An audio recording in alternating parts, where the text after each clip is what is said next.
ក្នុងវីដេអូនេះខ្ញុំនឹងបង្ហាញពីរបៀប download កម្មវិធី VurtualBox ហើយដំឡើងចូលក្នុងម៉ាស៊ីនកុំព្យូទ័រអូខេអញ្ចឹងដើម្បីមិនខាត់ពេលយើងចាប់ដើមធ្វើការអនុវត្តរបស់គ្នាយើងបើក browser មួយឡើងមកហើយយើងចូលទៅក្នុង website មួយឈ្មោះថា virtualbox.org សូមទៀតយើងឃើញលើពាក្យថា download ហើយយើងចុចទៅលើពាក្យថា Windows host ហើយចុចពាក្យ save ដើម្បីធ្វើការ download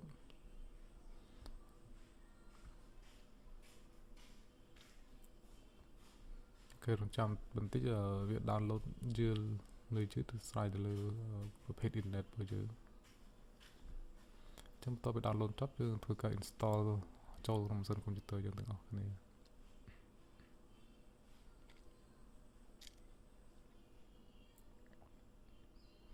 ឥឡូវវាបាន download ចប់ហើយ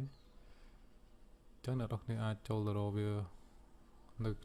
អ្នកនរគ្នាអាច set up វា direct ទៅលើនឹងទៅក៏បានក៏អ្នកនរគ្នាអាចចូលទៅ download ទៅអាចចូលទៅមើលនៅក្នុងកន្លែង download ដើម្បីរកមើល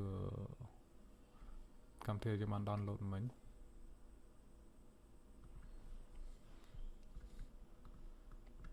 អញ្ចឹងយើងធ្វើការ install វាចូលតែម្ដងនេះគឺជា file យើងបាន download មិញអញ្ចឹងដើម្បី install យើងគ្រាន់តែចុចright click ទៅវា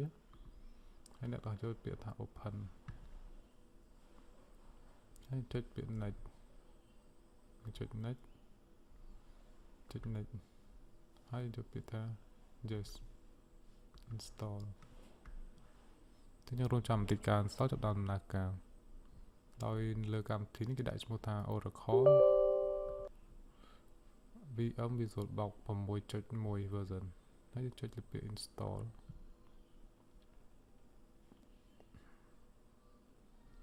ហើយយើងចុចពាក្យ finish គេនេះជាទម្រង់របស់ VurtualBox ពេលបាន download ហើយ install ហើយគឺវាចេញទម្រង់មកបែបនេះអញ្ចឹងបន្ទាប់ពីចេញមកបានទម្រង់ប៉ុណ្ណេះហើយគឺយើងអាចយកទៅប្រើប្រាស់ដោយធ្វើការ